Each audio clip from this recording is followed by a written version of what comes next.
Hello everyone.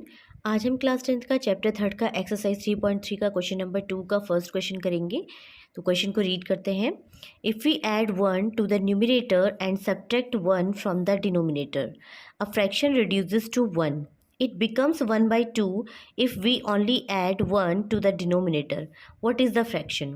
Question में क्या बोल रहा है कि आपका न्यूमरेटर और डिनोमिनेटर है। तो आप सपोज कर लेते हैं सबसे पहले, लेट द फ्रैक्शन क्या होता है जिसे आप एक्स बाई वाई की फॉर्म में लिख सकते हो। ठीक है, इंटीजर्स होने चाहिए आपके।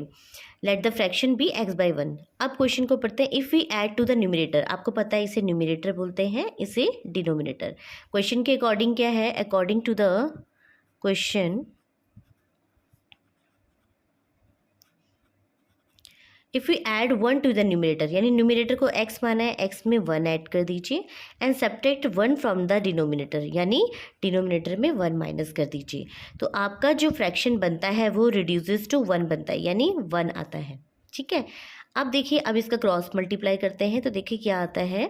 x plus 1 y minus 1, y उधर ले जा लीजिए, x माइनस 1, ये प्लस 1 इधर आएगा तो माइनस माइनस 2 हो जाएगा। x minus y is equal to -2, ये आपकी इक्वेशन बन गई फर्स्ट। ओके, अब हमारे पास क्या है, दूसरी लाइन पढ़ते हैं। It becomes half.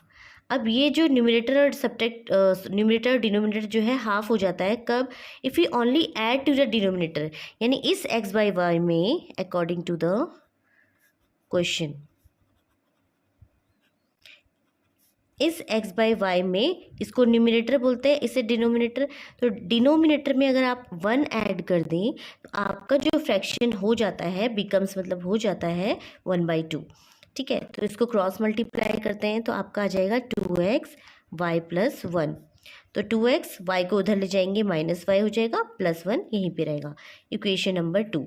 अब ध्यान रखिए, मैंने आपको बताया था एलिमिनेशन मेथड से हम इसे सॉल्व करेंगे। तो हम इस इक्वेशन का कोफिशिएंट देखेंगे। इसका कोफिशिएंट 1 है और इसका कोफिशिएंट 2 है। ठीक है, x का कोफिशिएंट 1, x का कोफिशिएंट 2। -1 का यहाँ पे 1 है, यहाँ पे भी माइनस y का 1 है। तो हम क्या करेंगे, y का कोफिशिएंट इक्वल है तो हम इसको माइनस कर देंगे। तो लिखेंगे फ्रॉम फर्स्ट एंड सेकेंड। ठीक है, तो देखिए x minus y is equal to -2 और 2x minus y is equal to +1।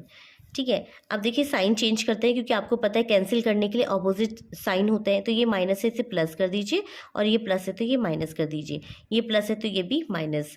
अब देखिए x में से, x का कोफिशिएंट 1 है, 1 में से -2 जाएगा तो -1 x बचेगा, ये आपका कैंसिल हो गया, इज इक्वल टू -3। तो x की वैल्यू क्या आ गई? +3। ठीक है, आई होप आपको यहाँ पे तक समझ में आ गया होगा। अब क्या करेंगे, देखो ये x की वैल्यू 3 आ गई। अब किसी भी एक इक्वेशन में आप पुट कर दीजिए। लेट सपोज मैं इक्वेशन फर्स्ट में पुट करती हूँ। तो putting the value of x in equation first. ठीक है, अब आप x की वैल्यू 3 आप इक्वेशन फर्स्ट में पुट करेंगे तो क्या आएगा आपका, देखते हैं। 3 -2 उधर जाएगा, प्लस हो जाएगा, -y इधर आएगा तो +y। तो y की वैल्यू क्या आ गई? 5 आ गई। ठीक है, अब देखिए फ्रैक्शन हमने क्या लिया था, तो फ्रैक्शन क्या है, तो व्हाट इज द फ्रैक्शन? तो फ्रैक्शन इज क्या होगा, x बाय y, और x की वैल्यू कितनी है? 3 बाय, और y की वैल्यू 5। तो आपका जो फ्रैक्शन है वो 3/5 आ जाएगा। आई होप आपको इक्वेशन समझ में आया होगा।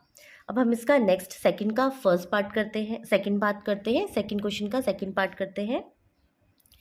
अब देखिए क्वेश्चन 2 का सेकंड पार्ट है। 5 years ago Nuri was thrice as old as Sonu. 10 years later Nuri will be twice as old as Sonu. How old are Nuri and Sonu? तो अब आपने नूरी और सोनू की पहले प्रेजेंट एज मान लेते हैं। सॉल्यूशन करते हैं इसका सॉल्व। तो present age of Noori and Sonu. ठीक है, तो नूरी और सोनू की प्रेजेंट एज हम मान लेते हैं x एंड y। ठीक है, अब क्वेश्चन को पढ़ते हैं। 5 years एगो, यानी प्रेजेंट एज में से 5 years एगो कर दो तो स्टेटमेंट रहेगा 5 years एगो। 5 ईयर्स एगो मतलब आपने क्या करना है, एक्स में से 5 साल कम करने हैं, 5 ईयर्स कम करना है। तो इसमें हमने कम कर दिए और इसमें भी हमने 5 साल कम कर दिए। तो क्या बोल रहा है, Noori was thrice as old as Sonu. तो नूरी की जो नूरी है वो सोनू से थ्राइस ओल्ड है, मतलब आपकी जो नूरी है वो ओल्डर है 3 टाइम्स ऑफ सोनू। ठीक है, सोनू की एज से 5 साल पहले वो 3 टाइम्स क्या है, ओल्डर है। तो इस इक्वेशन को सॉल्व करते हैं। देखिए क्या आएगा, 3y15 माइनस 3y उधर ले जाएंगे, x माइनस 3y माइनस 5 इधर लाएंगे तो -15 + 5, तो आपके पास आ जाएगा -10। आपके पास एक इक्वेशन बन गई ये। ठीक है, लीनियर इक्वेशन इन 2 वेरिएबल बन गई, 2 वेरिएबल्स बन गई। ठीक है, अब नेक्स्ट स्टेटमेंट पढ़ते हैं, 10 ईयर्स लेटर। तो अब 10 ईयर्स लेटर का मतलब है कि 10 साल बाद, देखिए प्रेजेंट एज में आप क्या करेंगे, 10 साल ऐड कर देंगे। तो x + 10 और y + 10। तो 10 साल बाद क्या होगा, Noori will be twice as old as Sonu. तो नूरी की एज जो है सोनू की ट्वाइस है। ठीक है, सोनू की एज चल रही है, ये नूरी की एज चल रही है। अब इसे सॉल्व करते हैं, x + 10 2y + 2 × 10 that is 20, x 2y उधर ले जाएंगे -2y, 10 प्लस का है इधर लाएंगे 20 - 10 हो जाएगा। तो आपके पास हो जाएगा x - 2y = 10। ये इक्वेशन नंबर 2 बन गई। ठीक है, अब देखिए इस इक्वेशन में हम देख रहे हैं x के कोफिशिएंट इक्वल है, तो हम सीधे ही इक्वेशन फर्स्ट और सेकंड को सॉल्व करना स्टार्ट करते हैं। तो देखिए क्या आता है, हम सॉल्व करते हैं, एक काम करते हैं यहाँ से सॉल्व करते हैं। तो लिख लेते हैं x - 3y = -10, x - 2y = +10। आप देखिए मैं x के कोफिशिएंट यहाँ पे इक्वल है, इसको कैंसिल करना चाहती हूँ, ये प्लस का साइन है तो मैं अपोजिट साइन लूँगी माइनस। ये माइनस है तो ये प्लस हो जाएगा और ये प्लस है तो ये माइनस हो जाएगा। ये हो गए कैंसिल, ये माइनस का 3 है, ये प्लस का 2 है, तो आपके पास माइनस का 3 में से 2 माइनस करेंगे तो माइनस का y आ जाएगा। ये -10 है, ये -10 है तो -20 आ जाएगा। तो y जो आ गया वो 20 आ गया, और y किसकी एज है, सोनू की एज। तो age of Sonu is 20 years. ठीक है, अब ये y की वैल्यू किसी भी एक इक्वेशन में आप पुट कर दी। लेट्स सपोज मैं फर्स्ट में पुट करती हूँ, तो putting the value of y in equation first. ठीक है, तो देखिए x - 3, y की वैल्यू है 20 - 10, x = -10, 3 × 2 = 6 और माइनस का इधर आएगा तो +60 आ जाएगा। तो आपकी जो एज आ गई, एक्स एज किसकी मानी थी, नूरी की, तो age of Noori is 50 years. Okay, I hope आपको ये 2 क्वेश्चन जो है समझ में आए होंगे। Thanks for watching.